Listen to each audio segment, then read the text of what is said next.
When I published my book, A Celebration Society, in 2015, I realized that several great implementation challenges remained unanswered.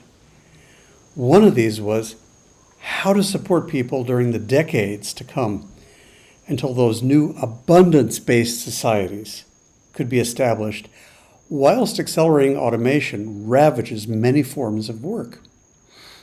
Having many millions and perhaps even billions of people become unemployed and unemployable due to the proliferation of ever more competent robots and artificial intelligences is a recipe for disaster. The landmark Ball State University study found that 89% of manufacturing job losses in America since 2000 have been due to automation.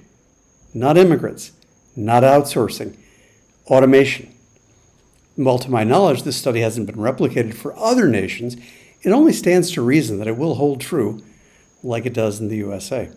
We call this technological unemployment. We're already seeing the impact on the global stage as people with uncertain futures turn to fascism to provide economic certainty. Fascism doesn't cure anything, at least in the long term. It creates an abused other and a falsely amplified sense of national identity. Ordinary people still suffer, but under fascism, they believe it to be righteous suffering.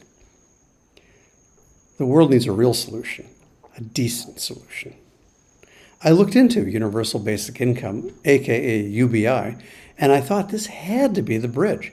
Sadly, after close consideration of the various schemes being advanced, I rejected them all as being either non-viable or non-sustainable. Then, a nice surprise happened one day. Michael Haynes reached out to me over the internet and invited me to take a look at his proposal of a novel UBI mechanism, which he called MOUBI. MOUBI stands for Market-Oriented Universal Basic Income. I did so and I was amazed to discover that it successfully addressed all of the concerns I'd uncovered in my research. I've since become an advocate for MOUBI, and I'm thrilled to introduce Michael's set of videos that detail how this would work and what its main benefits are to us all. Those have been prepared on behalf of the Basic Income Australia group, which was started 4 years ago by Josh McGee, a young robotics engineer. The group now has participants in most states of Australia and has formally adopted MOUBI as the policy that they're promoting. Their aim is to have it implemented in Australia by the year 2025. Now, you may be wondering, what the heck is a market-oriented UBI? I'll do my best here to explain at the end of this introduction. So let's just dive in. What exactly, first, is a universal basic income? Simply put, it's a periodic, identical payment made to all adults in a community or nation. No exceptions. Receiving it does not depend on one's working status or any demographics except age. As incomes rise far above the poverty line, it's gradually recovered. But key point, no one is ever worse off than before. It's provided through the banking system to minimize any need for new bureaucracy. It only stops when you die or if you leave the country for longer than 3 months. Now, why is this a good idea? The poor typically lack the means to pay for their necessities. Even the middle class can easily become poor through extended job loss or through medical crises. This is not a moral problem, nor in the main is it due to personal failings. It happens just because we've created a system where people need money to survive, and where the only way to get money is to work. Moreover, since payment is not limited to the poor, MOUBI does not artificially incentivize those who could work to remain unemployed. The current system has been great for the majority, but it has failed a significant minority, those who cannot work for a time for various legitimate reasons, and those who have no savings or family support. The people in the unemployed group change as their circumstances change, but the percentage of the population remains relatively stable over time. In Australia, poverty impacts 3 million people at any given time, roughly 12% of the population, I'm told. A UBI directly addresses this systemic problem by simply providing money to meet basic needs without any complex bureaucracy or social engineering. You get cash. How you spend it, up to you. So what are the problems with providing a UBI? The three most common solutions fail to solve the problem. First, relying on an asset like Alaska's permanent income fund from oil depends on, well, oil in that case, that asset. When that drops in price or runs out, so too does the income. Secondly, relying on distribution won't work because it's easier and easier for the ultra-rich to move income and assets elsewhere, even abroad. The world's nations haven't even been able to agree on a tax treaty. Why wouldn't the rich relocate? A robot tax, as prescribed by Bill Gates, is an impossible question. What the heck is a robot? What's software? How do you grandfather a line between yesterday's and tomorrow's? I'll tell you what a robot tax would be. It would be a full employment program for exactly one group, lawyers. I don't think anybody wants that except lawyers. Additionally, most proponents for UBI are one and done. It's on or it's off, on or off. There's nothing in the middle, no adjustment for inflation or other problems that may result. Well, MOUBI is quite different and it solves all these problems. First, it does not depend on any unstable asset such as oil. It does not rely upon wealth redistribution or new taxes or new borrowings or, importantly, taking from other social programs. It does not assume certainty. This is key. Instead, it starts with a very low weekly payment, gradually increasing that payment over time. And as the economy adjusts, the MOUBI itself evolves. Similarly, the payment can be frozen for a time if certain trigger conditions are met, for example, inflation. Now, how is that possible? In any modern economy, money is created out of thin air. Really, check it out. Mostly as electronic ledger entries. The money is created via bank loans. The new money is spent into the economy by borrowers, driving up demand and then potentially causing inflation.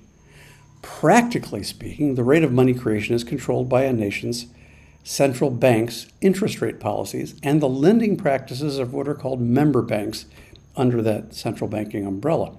The intent is to keep inflation low while promoting full employment. When interest rates are raised by the central bank, demand for loans decreases and member banks become stricter in their lending criteria because higher interest rate payments mean more challenges with repayment of debts. Then money creation slows. As rates are raising the interest rates, the central banks can reduce demand for loans, borrowing falls, and this leaves space to create new money for the UBI. It means that more and more money goes into the economy interest-free to meet basic needs and less on other spending while keeping the economy at full capacity, probably without inflation.